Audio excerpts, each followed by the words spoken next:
নমস্কাৰ বন্ধুসকল, আজি হৈছে গাহৰিজনীৰ 114 দিন। আজি গাহৰিজনী পোৱালি দিব।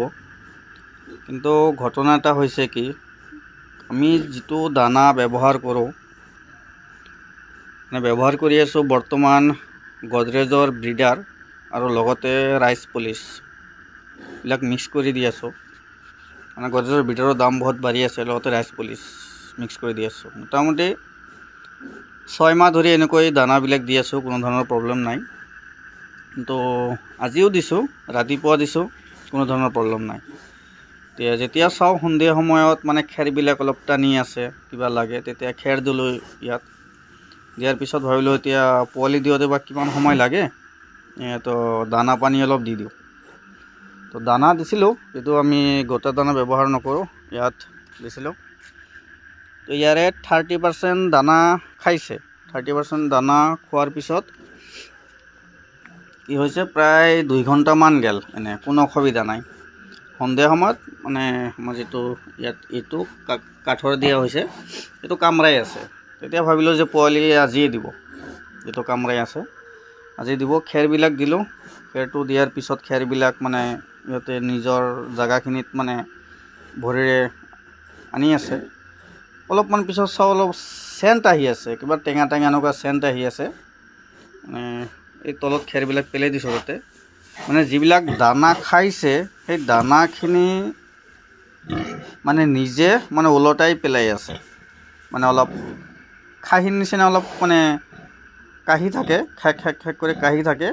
আৰু এনেকুৱা ডাইৰেক্ট বমি কৰা নাই, দানাবিলাক ওলটাই দিছে। বমি কৰা চিষ্টেমটো বেলেগ, দানাবিলাক ওলটাই দিছে। এনেকুৱা 3বাৰ মান দিল।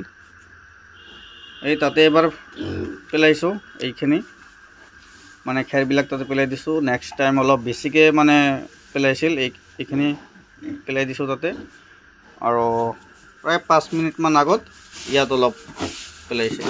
তো ইয়াৰ পৰাও খেৰবিলাক তাতে দিলোঁ। এতিয়াও শুইছিল কাৰণে আৰু ইয়াতে ইমান ডিষ্টাৰ্ব নকৰিলোঁ। এইটো পোৱালি দিয়াৰ সময় হৈছে, অলপ ভয় লাগি আছে। আৰু ইয়াৰ পেটটো অলপ ফিকি আছে। এতিয়া কিবা হয়, প্ৰায় 1 ঘণ্টা ধৰি মই সেইকাৰণে ইয়াতে বহি আছোঁ। পিছত মই ভেটেৰিনাৰী ডক্টৰক ফোন কৰিলোঁ। ফোন কৰাৰ পিছত ডক্টৰজনে মোক ক'লে এতিয়া যে যি সময়ত খেৰবিলাক টানে বা পোৱালি দিয়াৰ কাৰণে খেৰবিলাক আনে, লগত বাঁহটো বনায়, সেইখিনি সময়ত বোলে দানা দিব নালাগে। কিন্তু যিহেতু আজি 6 বছৰ 7 বছৰ ধৰি পালন কৰি আছোঁ, তেনেকুৱা কোনো ধৰণৰ প্ৰব্লেম হোৱা নাই। আমি দানা দিওঁ যাতে কেতিয়াবা কি হয়, গাহৰি পোৱালি দিয়াৰ পিছত 6-7 ঘণ্টা, 10 ঘণ্টা, 12 ঘণ্টালৈকে দানা নাখায়। সেইকাৰণে ভাবিছোঁ ভোকতে থাকিব, দানা দিওঁ যিমানবাৰ পোৱালি দিয়ে। ইয়াৰ আগৰবাৰ যিবিলাক পোৱালি দিছে তো এইবিলাক দিয়াৰ সময়তো দানা দিছিলোঁ, কোনো ধৰণৰ অসুবিধা নাই। এইটোৱে এনেকুৱা দানা পেলাই ওলটাই পেলাই আছে। ডাইৰেক্টটো বমি ক'ব নোৱাৰি, বমি হ'লে এইটো বেলেগ। কিবা হয়, যদি আপোনালোকে গম পায়, ভালদৰে জানে, জনাবচোন কথাটো।